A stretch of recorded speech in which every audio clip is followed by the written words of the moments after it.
Salut à tous, c'est Joris, j'espère que vous allez bien. On se trouve pour une nouvelle vidéo où on va analyser le cours du Bitcoin, puisque en ce moment on a une petite baisse qui est en train de se faire sur le Bitcoin. On va voir si c'est grave ou non, s'il faut racheter la baisse ou non.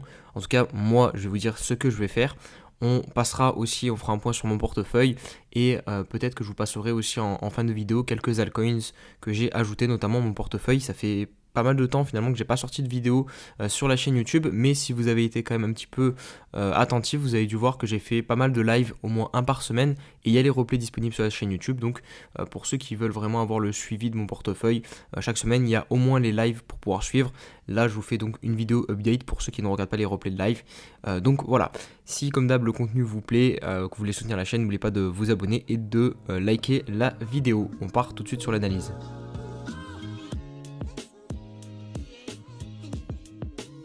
Allez, on va commencer l'analyse par l'hebdomadaire. Donc, semaine précédente qui est encore haussière sur le BTC, on vient clôturer à 37 000 $. Vous voyez que là, depuis le début de la semaine, on entame une très légère baisse. Alors, clairement, rien de. Enfin, il n'y a vraiment pas de quoi s'enflammer. On verra en plus petite unité de temps si oui ou non on est sorti du range court terme. Mais en tout cas, au niveau de l'hebdomadaire, il n'y a rien du tout qui présage d'un top pour le moment. Personnellement, si je devais vous donner un niveau à surveiller, c'est le cours d'ouverture de cette dernière bougie haussière. Si jamais on vient faire quelque chose comme ça, donc clôturer en dessous de 36 000 $ du coup, on aura une englobante baissière et ça peut marquer un top au niveau de l'hebdomadaire. D'autant plus qu'il se fait dans une zone qui est clairement une zone potentiellement de résistance. Ça, je vous en parle depuis un bon moment, cette zone ici grise où il y a marqué 0,118 plus le trait blanc qui correspond au 0,382 de Fibonacci.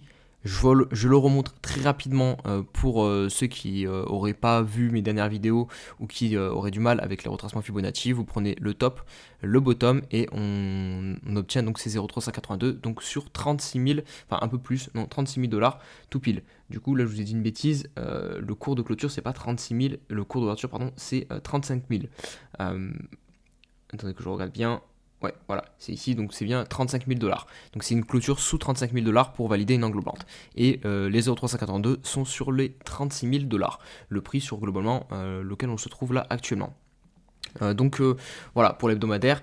Donc ici, zone de résistance, comme je vous dis. Donc potentiellement, on va voir le cours se retourner ou alors se stabiliser dans cette zone ou voilà, comme je vous dis, se retourner et peut-être venir faire un pullback sur cette zone ici de cassure qui est l'ancienne résistance du gros range. Ici on a travaillé pas mal de temps dans ces niveaux de prix, on a cassé, on pourrait venir faire un pullback ou alors réintégrer si c'est vraiment baissier, mais bon j'espère pas que c'est ce scénario qui va se mettre en place, mais bon en tout cas à l'heure actuelle sur l'hebdomadaire il y a clairement pas de quoi s'inquiéter. Là c'est une correction très très légère et il faut attendre minimum donc clôture sous les 35 000 pour commencer à parler de top en hebdomadaire. Allez, on va passer maintenant sur l'analyse court terme. Donc là, je suis sur le 4 heures, donc une bougie égale 4 heures. Et on va parler donc ici, vous le voyez, du range dans lequel on se trouve. Donc haut de range 37 960 $, donc 38 000 $ globalement. Bas de range 35 500 $ avec cette mèche. Vous avez vu, j'ai mis des petits sacs de dollars, que ce soit en haut ou en bas, tout simplement pour représenter potentiellement des poches de liquidité. C'est-à-dire que des personnes pourraient venir mettre leur stop loss ici pour entrer en longue. Et à l'inverse, pareil, les shorts, ça serait du coup sur le top. Voilà, mettre des stop loss ici. Et aussi, inversement, on va dire que ici, ça va être ici en fait qu'il y aura les meilleurs risques-rewards pour s'exposer notamment en longue. Si vous souhaitez prendre un long, globalement, vous allez mettre vos stop-loss les plus proches des extrémités du range, donc pour perdre un minimum et espérer gagner toute la remontée du range. Donc c'est-à-dire vous allez risquer ça, tout petit, et par contre vous allez pouvoir gagner ça. Donc là, pour l'instant, depuis quelques heures, on est repassé baissier. Si on descendait sur du 15 minutes, 30 minutes, on verrait que le cours est baissier. Mais vous le voyez, on n'est pas sorti du range. Et on n'a pas réintégré la zone qui est pour moi clairement ferait précipiter le cours à la baisse et où on viendrait potentiellement chercher tous ces petits sacs de dollars. Vous voyez ici, en fait, c'est tout simplement le précédent range où on a à chaque fois marqué des creux sans jamais venir les chercher. Donc, moi, je pense que si on réintègre cette zone grise qui était la résistance de ce range, de ce triangle ascendant, voilà, pour ceux qui font un peu de chartisme, vous allez voir ici un triangle ascendant, globalement, si on perd cette zone grise, attendez, je supprime un petit peu les traits, Il y aura plus clair.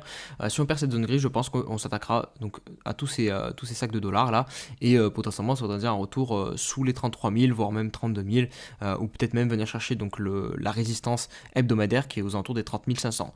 Donc là on pourrait vraiment avoir le mouvement qui s'accélère, mais tant qu'on n'a pas de clôture, déjà minimum 4 heures sous donc les 35 500, il n'y a pas de quoi s'inflammer, et on vient juste retester le bas du range. On va faire maintenant un point sur mon portefeuille et ça va me permettre derrière de vous dire concrètement quelle action moi je vais mettre en place, où je vais acheter, où je vais vendre, quels sont mes plans pour les prochains jours, prochaines semaines à venir sur le marché crypto. Donc j'ai actuellement 43% en Bitcoin, presque 30% en stablecoin. Voilà, j'ai vendu, hein, je vous l'ai dit. J'ai pas vendu grand chose, hein, j'ai vendu un petit peu, petit à petit, du BTC pour récupérer un petit peu de stablecoin. Et comme je vous l'ai dit, j'aimerais bien passer à 35% dans cette zone-là, jusqu'à 40 000 $ le Bitcoin. Voilà, petit à petit, je vais vendre si évidemment le cours monte encore un petit peu au niveau du BTC et que aussi on arrive un jour ou l'autre enfin à avoir l'ETF spot Bitcoin accepté. Après en ETA j'ai 16% et après voilà j'ai des parts assez faibles d'autres cryptos. D'ailleurs d'autres cryptos sont venus s'ajouter à mon portefeuille. J'ai commencé un petit peu à basculer sur des altcoins puisque la BTC dominance est un peu en train de chuter et potentiellement se retourner. On a aussi ETH qui se réveille contre le Bitcoin, donc ça aussi ça va faire partie des actions que je surveille et qui vont faire partie de mes prochains plans, mes prochains achats, mes prochains mouvements sur mon portefeuille. Donc j'ai rentré le MDT, j'en ai acheté pour 200 $ à peu près, donc je crois que ça faisait à peu près 185 €, donc pour l'instant je suis globalement à break-even. Par contre le Akash, le AKT, lui pour le coup j'ai perdu un peu plus parce que j'avais aussi acheté pour 200 $.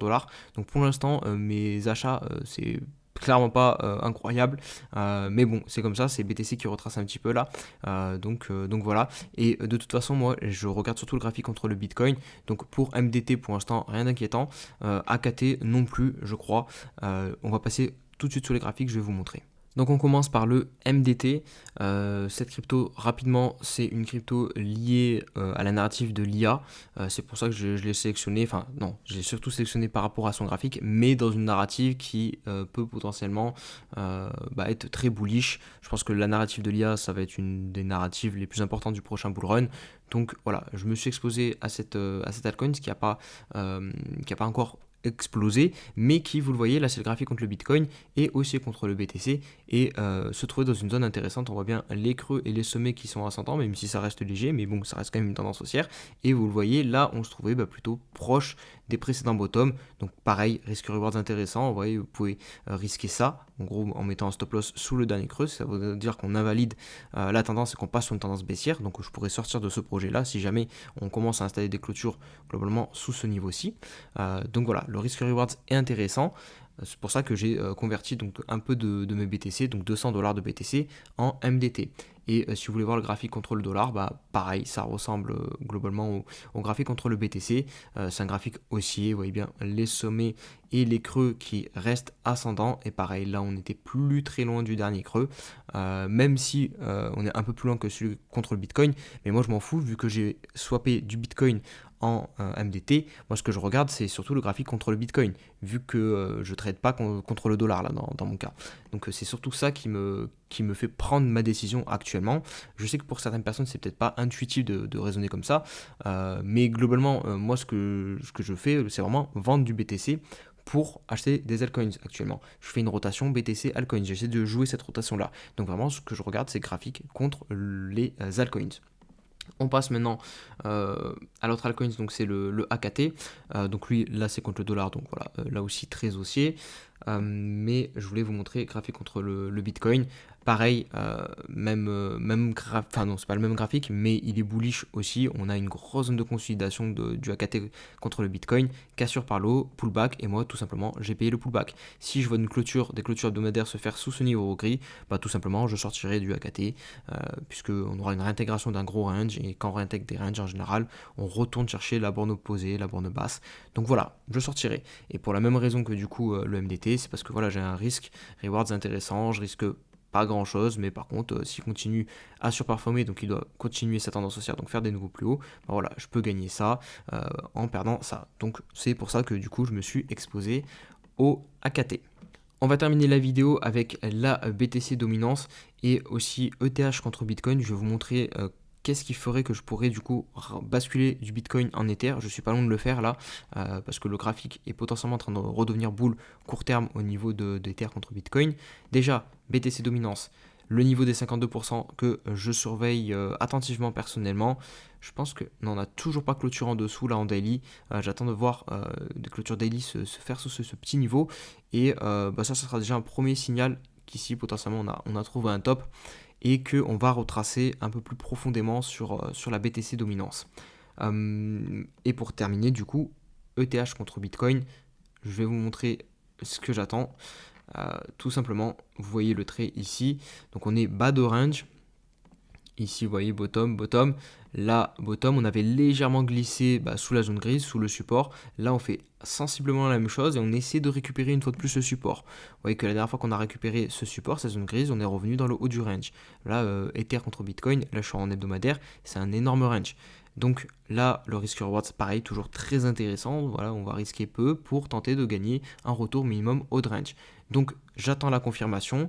On aurait pu l'avoir la semaine dernière, mais malheureusement, vous voyez, on a méché. On est venu clôturer en dessous. En dessous, la bougie qui a tout simplement cassé le support. Donc c'est pour ça que moi, j'achèterai quand on aura un signal de clôture au-dessus de cette bougie, de ce cours d'ouverture de cette bougie baissière. Là, pour l'instant, on y est, vous voyez, mais la semaine n'est pas clôturée. Donc on va attendre dimanche soir pour voir où on se trouve. Voilà, si on clôture ici, j'achèterai ici. Donc, je convertirai du Bitcoin en Ether sur mon portefeuille. Voilà les amis, donc pour la vidéo update de mon portefeuille, petite update de marché aussi. Comme je vous ai dit, n'oubliez pas de vous abonner pour ne pas rater les lives quand je pars en live, les prochaines vidéos. Si la vidéo aussi vous a plu, mettez un petit like. Et je vous dis à très vite. Allez, ciao ciao.